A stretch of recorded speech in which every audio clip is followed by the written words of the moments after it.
This is one of the worst salon colors I've seen in a long time. This client came to us. She's gone to 2 different salons. Both were considered good salons, and one of them was the salon that is endorsed by the quarterback of the Kansas City Chiefs' wife. And I think that salon is more about like hair and makeup, and it's a booth rental salon. But this is a prime example of how clients don't really understand the difference between a good quote salon and a color salon. That was one of the salons she went to, and then she went to another salon, and it was just kind of a litany of services I lost track of. There didn't seem to be any critical thinking to where the bleach application was. Look at this brown spot right in the front. I don't get that. And then right on her part line, there is literally a right degree angle. They kept trying to fix a bad bleach job with toners, and we see this all the time. Look at this banding I had to work around. This was crazy difficult. So this was just a series of visits that compounded into just one bad overall result. So I don't think it was necessarily of one singular salon or stylist, just multiple visits to 2 different salons because she did everything right. She kept giving them a chance to fix it, and after 2 times at each salon, she got to the point of frustration where she just started over from scratch with us because she got tired of investing time in salons that were trying to kind of BS her, like, oh, it looks good, or it's not that bad, or whatever. And again, we hear about these situations pretty frequently. Here you can see the violet from where they tried to tone their way out of an under-bleached job, and bleaching over bleached hair is always concerning, but we have to do it. Also, if you are a salon client, the second you start to lose faith in your salon or stylist, leave.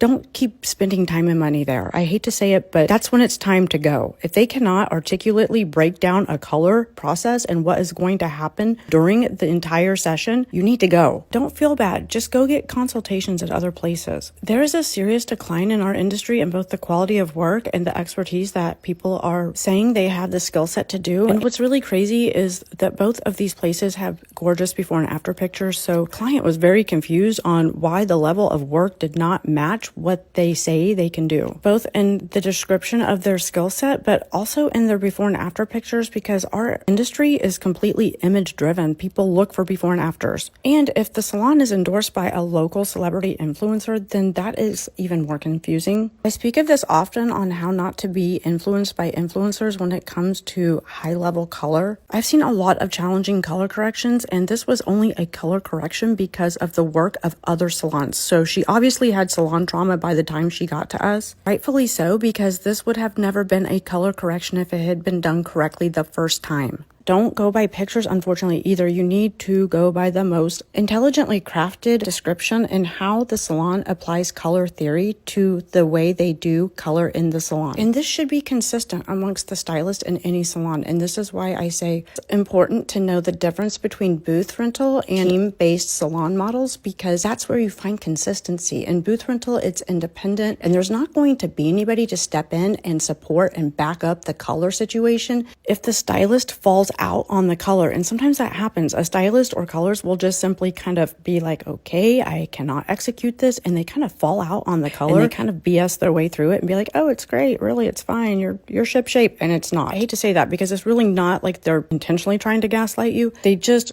can't finish the job, and that's where huge damage starts coming in because they keep trying to color over previous colored hair. Also, I need to update our website, but there is a bunch of information about this type of color work, and this is where you should be doing your research, is on a salon's website. That is where you get a feel for how the salon works. And ironically, this client's inspo picture was one of my pictures from 2018, and as fate would have it, I ended up doing her hair. She had spent $1,000 with those other 2 salons to try to get this result, and by the time she came to us, her hair was extremely compromised health-wise. But I scheduled 2 back-to-back platinum cards 6 weeks apart. Here's the final result. She did have some residual breakage, not much. She got all the right products, did all the right things. I told her very specific hair instructions. This shot is just gorgeous. It looks so good on her. It's so bright, but I'm done bleaching her. Like, her hair cannot take any more bleach. This was an instance where there was a huge communication gap. The client wanted a global blonde, but she did not know how to articulate that. She showed pictures. She really just wanted a global blonde with some shadow root to create depth and dimension, and she kept getting lived in color. Two totally different applications, formulations, two totally different colors. Lived in color is an easier look. It's more of a balayage grown out look. Not what she wanted, but it all boiled down to communication. And the lived in color she got was a bunch of blotchy bleach, and then they kept trying to correct it and make it more blended. So I always say you've arrived as a colorist if you can fix your own screw up. I mean, it's hair,